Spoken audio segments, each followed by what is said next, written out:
Hello, I'm Tommy Moore from the Bartitsu Lab, and in this video we're going to be looking at some preemptive pugilism.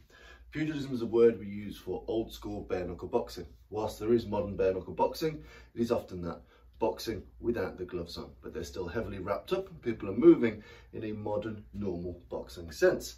In this video we're going to be looking at some of the older techniques of pugilism, so pugilism from the 18th and 19th centuries, where there were no gloves or very, very small gloves, and much less abundant use of heavy wrapping, heavy use of gauze and tape.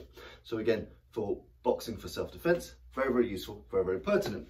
And I'm going to take you through 4 signature ranges where you can use your pugilism in a self-defense way.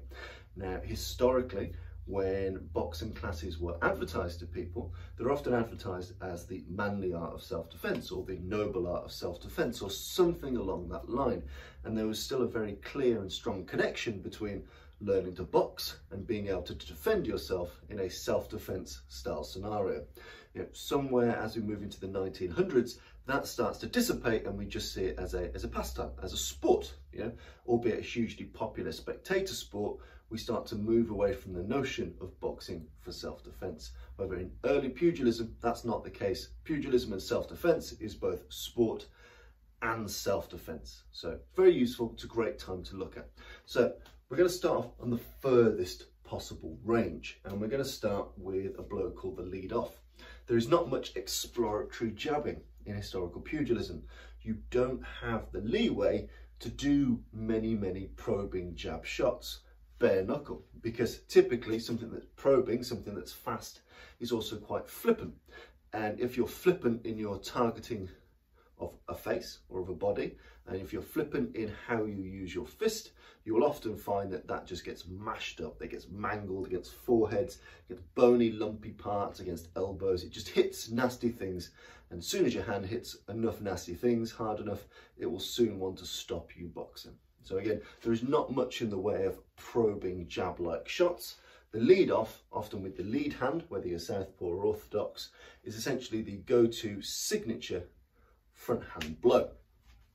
So the lead off, traditionally, from, you know, and bear in mind the stances change based on the era, the rule set, and also the morphology and physiology of the fighter. So some people prefer a lower guard, some people prefer something a bit higher, some a bit more contracted, some a bit more extended.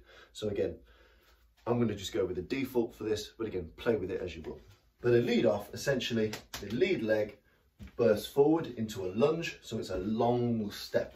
It's a long dropping step. The rear leg kind of trails behind it. So you're having a lunge step, and I've got videos covering this, so you don't need to look at my legs. If you do need to look at my legs, go through all the videos. But you've got that drop step.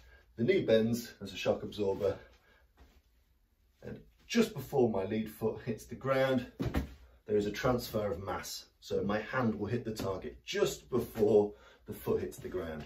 So all of my weight and mass is going into the guy here.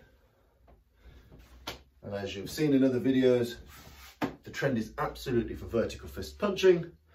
It's a big, broad target. It's nice and robust. It matches a fencer's lunge, so it's nice and scientific. I've got many good chances to hit with a proper knuckle, and I reduce my chance of hitting with a foreknuckle.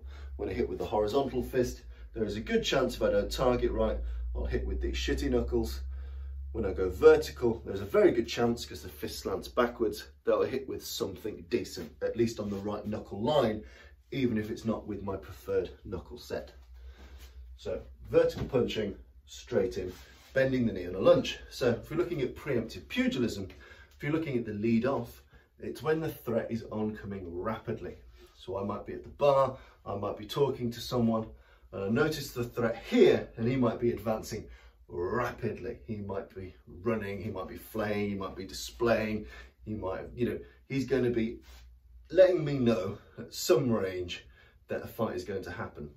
And if he's really bombing towards me, if he's really running towards me, why would I wait to receive him cordially? Why would I wait until we're both in the murder box here? If I know that it's going to kick off, if he's running at me, if he's coming at me aggressively, I need to get myself from prey to predator mode. And to do that, the lead off is very, very conducive, because it takes me from a position of me receiving his energy, receiving his impetus, to me giving something back.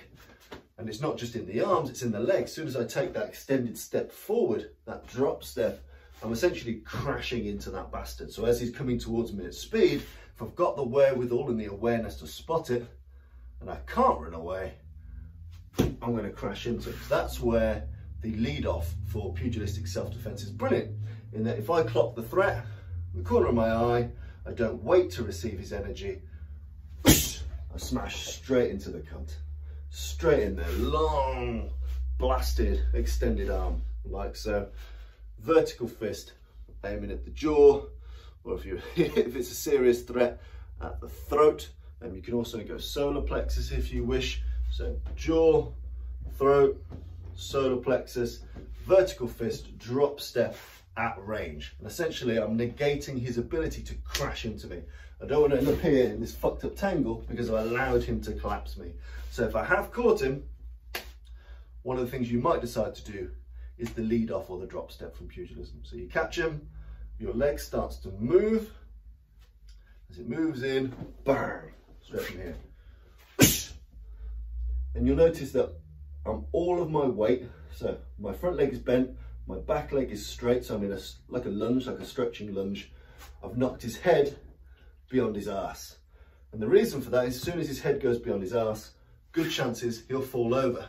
And if he falls over, I can then escape. It's the safest option for me and him if I knock him over to begin with. And bear in mind that early bare knuckle boxing is about knockdowns as much as it is knockouts. Around ends, we're going to knock him off his feet. The more I knock him off his feet, the more rounds I win. They're not necessarily, earlier on anyway, time-based rounds. So a lot of bare knuckle moves are really good at knocking people on their ass. And the lead off with the long drop step is very conducive to knocking people off their feet and onto their ass. So you've clocked him from the side. He's coming at you rapid with pace. Straight from here. I've now put myself on the aggressive front foot as opposed to receiving and then ended up in a tangle. As soon as I've clocked it, I've started to accelerate towards him. In his mind now, what was a static piece of prey, you know, he's the lion, I'm the gazelle chewing grass over here. But as soon as I start to accelerate towards this cunt, he's going to think, shit, now I'm in a proper fight. Straight from here, drop step. Other things, drop the nut down. Yeah. You'll notice that the level change happens automatically because I've done the drop step. Because I've done the drop step, my head being here is now down here, which fucks up his targeting. Because imagine he's doing a run and punch, which is very common, run and punch. He has no logical reason to believe that my head from millisecond 1 to millisecond 2 should be in any different place. You can dispel that. Soon as my head drops, he'll either miss his blow and I'll go underneath it, or what should have hit my chin now hits the bony part of my head, thus fucking up his hand. So that drop step has the equal opportunity to A, crash into an opponent at range so I don't receive his energy. B, it moves my level without me having to consciously think about ducking. Bang! I've already dropped a level. Bang!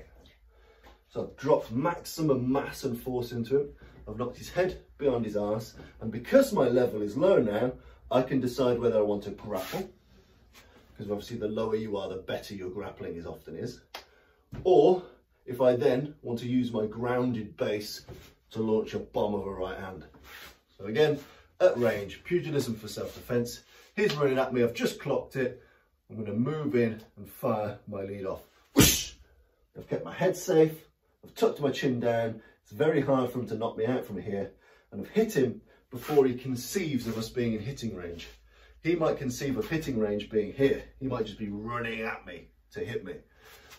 I accelerate myself towards him, keeping my head safe, my jaw safe, getting underneath his punch or ruining his punch on my head whilst delivering maximum force into that bastard's chin, throat, solar plexus.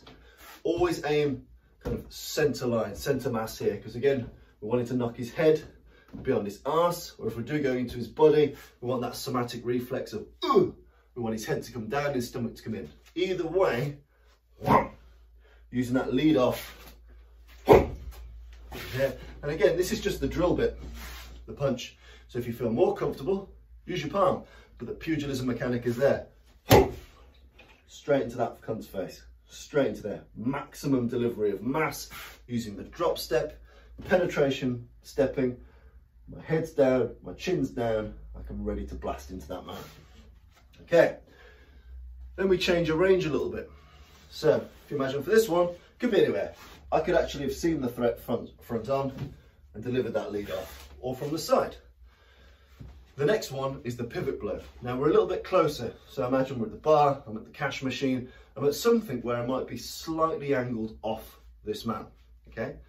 So I'm here, I'm chatting to friends, I'm getting money out of the bank, I'm chatting to a friend over here, I'm just looking over here, you know, whatever it is, I'm just being stupid and looking at my phone, and the threat is off to the side. Now the next blow is called the pivot blow.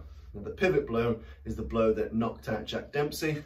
And because it knocked out Jack Dempsey, it was banned from boxing. It was banned from boxing because it was very, very effective, and it knocked out someone who had a lot of money on that fight. A lot of money on that fight. But again, very good blow. It's a sideways hammer fist, okay? Sideways hammer fist, endemic to traditional bare knuckle boxing. But if we're using pugilism for self-defense, as soon as I clock this man and his bad intentions, whether he gives it the verbals, whether I don't like the look of him, whether he's just shifted, whether he just shouldn't be there, you know, there are a number of reasons why I might have cause to preemptively hit that person, but that's for another video in another time. Now what I can choose to do here is essentially rip cord. So if you're pulling the cord on like a really old rusty power generator or a chainsaw, you know, it's been in storage all winter, you really give it some welly, don't you? You really pull it diagonally across your body, you really explode, you use your chest, you use your hip, boom, and you open it up like that, yeah? With the pivot blow, we open ourselves up and we smash with either the forearm or the side of the fist. Often targeting doesn't apply because it's happening from the side. So I don't really know if we're this close or this far away. And I don't need to worry about that because I'm just going to fire this bastard out. I'm just going to fire it out, whether he cops a forearm in the throat or the pivot blow to the jaw, or if he gets real close, just the elbow portion to the jaw. Doesn't really matter to me. As long as I'm explosive, something along this line is going to hit him. And it doesn't matter how oblique I am, because if I really give it some welly, it will cover me for nearly 180 degrees. Now obviously that's a bit of an exaggeration, but you can see that you can cover quite a lot of territory, which is brilliant if you're not entirely sure as to his exact positioning. You just let it rip. Just rip it and let it go. So again, the pivot blow, side of the fist or the forearm. You're slightly cocked off to the side, cash machine, at the bar, talk to friends, whatever. As soon as you realise the threat, pull sharply from wherever that hand is. If you're mid-conversation, don't reset, go from mid-conversation to pivot blow. If you're holding a phone, don't worry about putting the phone down, fucking pivot blow. If you're holding a pint, don't worry about dropping that pint, fucking pivot blow. Doesn't really matter. Don't interrupt yourself or slow yourself down to change your position or to reset to a boxing position. Doesn't fucking matter. Hands are in your pocket, fucking pivot blow. Doesn't really matter. Scratching your ass, pivot blow. Doesn't really matter. All that matters is that you're explosive in how you open your chest, you turn your hips, and then once you hit him, you turn face on. You'll notice that the gods want you to punch him again afterwards. As soon as you've gone, whoop, your body turns towards him, and the gods will it. The gods want it, Deus Vult, that you punch that cunt in the face. As soon as you've done this, as soon as you've unwound yourself, your body wants to go that way. It wants to leather him with something. It wants to smash him. So pivot blow, whoop, from here, whoop, whoop, and you turn straight into the opponent. You don't stay side on, whoop, and then you're ready to do some more shit. From there. So again, rip cord it, pull sharply, diagonally, use your hips, open your chest. And really it's hard to tell where it manifests on the elbow, the forearm, or this little edge here. Not the little finger, this edge here. Either way, it doesn't matter. It's a brilliant use of a gross motor tool from historical pugilism, the pivot blow. Smash it straight in. Next is the cross counter, okay? Now the cross counter, typically the cross will go in or over another arm. That's why it's called a cross, or historically called a cross. Nowadays, what we call a cross is a rear straight, anything we throw with our rear hand. But historically, we'll cross over and under, or under and over another punch. So we're weaving over it, a bit like you might see in, say, modern Jeet Kune Do and other arts. There's lots more weaving involved.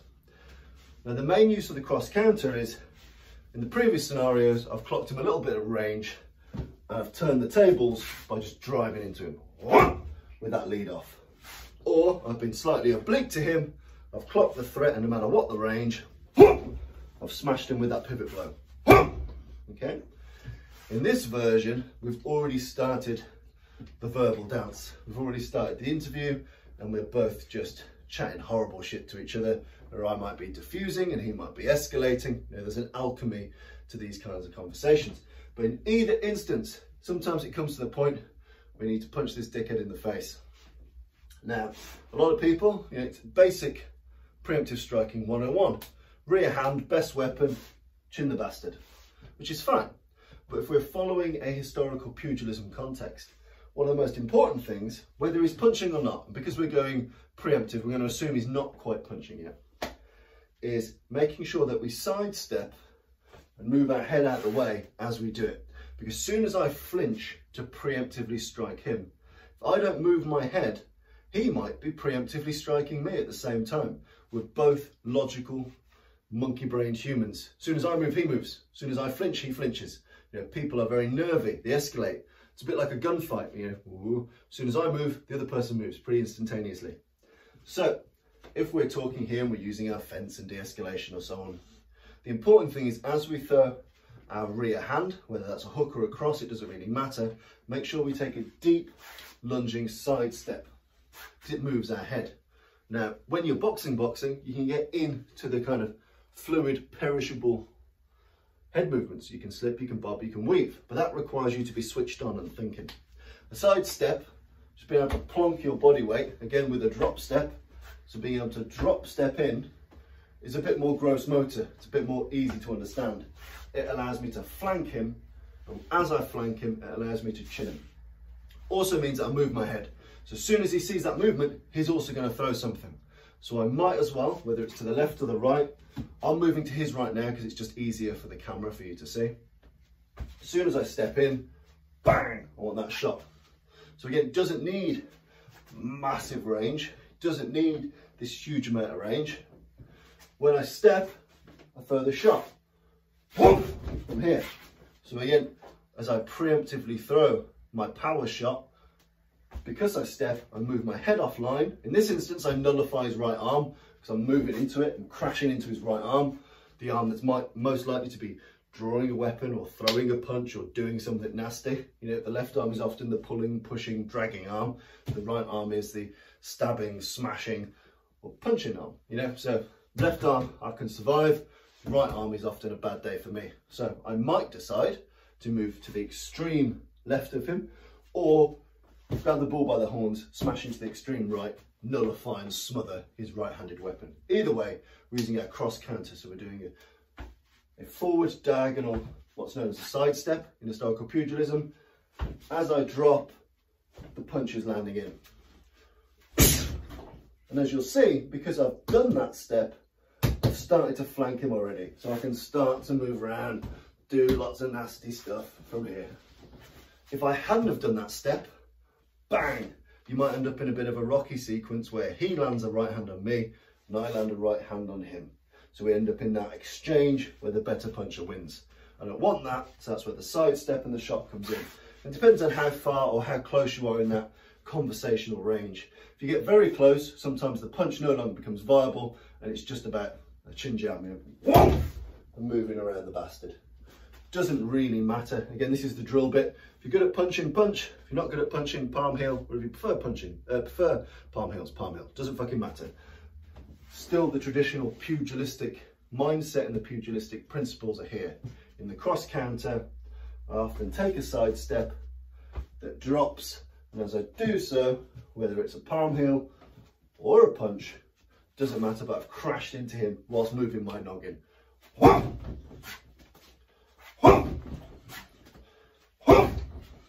So again, nice and simple. And again, this is about delivery of mass. As soon as I drop, it's the drop step that gives me power. I don't need the torque of a longer range cross. From here, I need decent torque. I need to be able to use my hip, my shoulder, my toes, and really blast that out.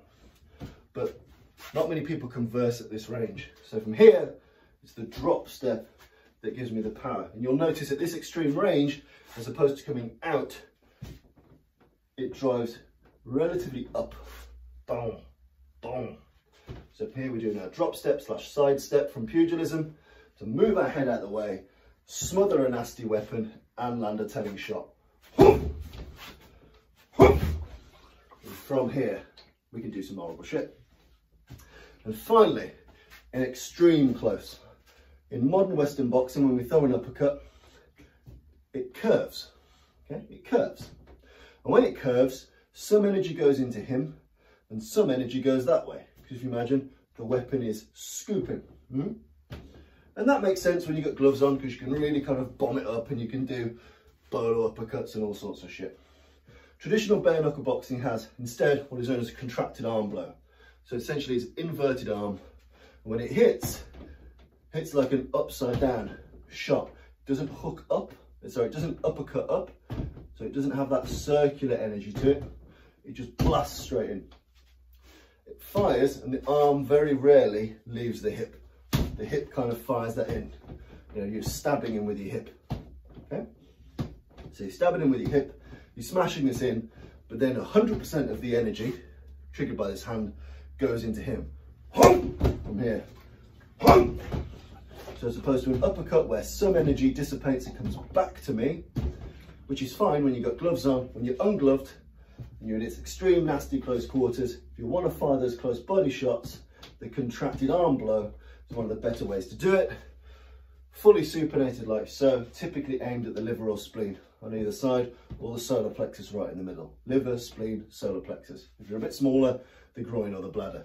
But either way, it's a solid right angle on the arm. It drives in, it's fired by a hip. It doesn't leave the hip, fires in. It's a contracted arm blow.